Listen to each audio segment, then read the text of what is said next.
From JBS Studios in Greater New York, this is the JBS News Update with Teisha Bader. I'm Teisha Bader with the JBS News Update for Wednesday, September the 13th, 2023. 2 Israeli men were lightly hurt last night in the West Bank in the Palestinian town of Huwara. The men, said to be in their 30s, were driving through the town when their vehicle came under fire, where the IDF said they were lightly injured from glass shards in a shooting attack at the Beitot junction. The forces, the IDF said, gave them initial medical treatment on the spot, and they were evacuated lightly hurt and fully conscious to a hospital. IDF forces were in pursuit of the terrorists and set up roadblocks in the area. Israeli Prime Minister Benjamin Netanyahu attended the traditional Rosh Hashanah toast at his office today, just ahead of the Jewish New Year, telling his staff, "I wish that we may all this year have more unity among the people, less division among us, and it starts by all of us, or at least most of us," he said, remembering that we are one people with one state, one army, a common past, and a common future. In a democracy, he said, there are always disagreements. That is the nature of democracy. However, if we agree to agree, we can reach consensus.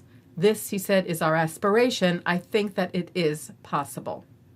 And just ahead of Rosh Hashanah, Israel's Central Bureau of Statistics released data on the country's population, which it said is estimated at 9.795 million, breaking down to about 7.181 million Jewish residents, 73% of the total population, about 2.065 million Arab residents, 21%, and about 549,000 residents of other minority categories, about 6% of the total population, showing the population grew by about 194,000 people, a growth rate of 2%.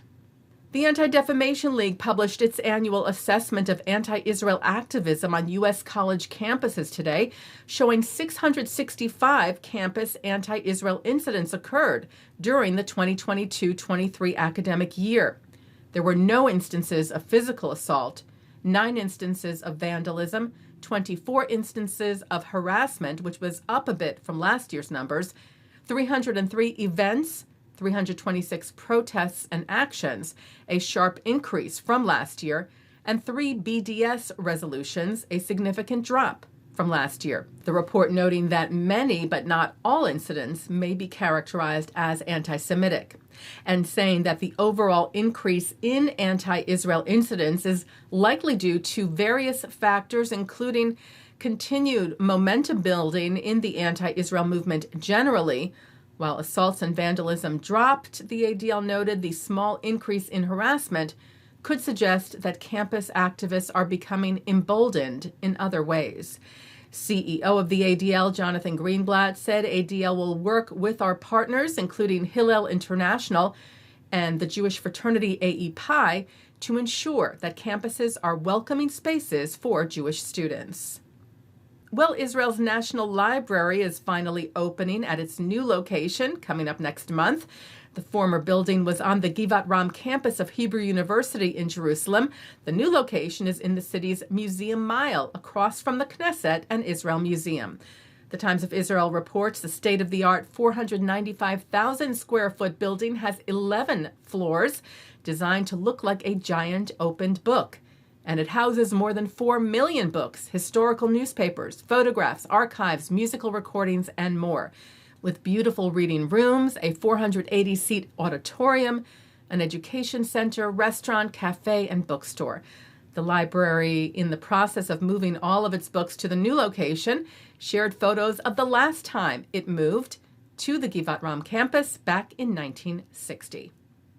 Taking a look now at our programming for tonight on JBS for Wednesday, September the 13th. At 7 o'clock, it's Talmud Study. At 7:30, a Cantorial concert from the Hampton Synagogue. At 9, Rabbi Daniel Cohen is on L'chaim. At 10, it's a discussion of the way high holiday music integrates high holiday texts from the Academy of Jewish Religion. And coming up next, it's Thinking Out Loud. And that's the JBS News Update for Wednesday, September the 13th, 2023. I'm Teisha Bader. Stay healthy, stay well.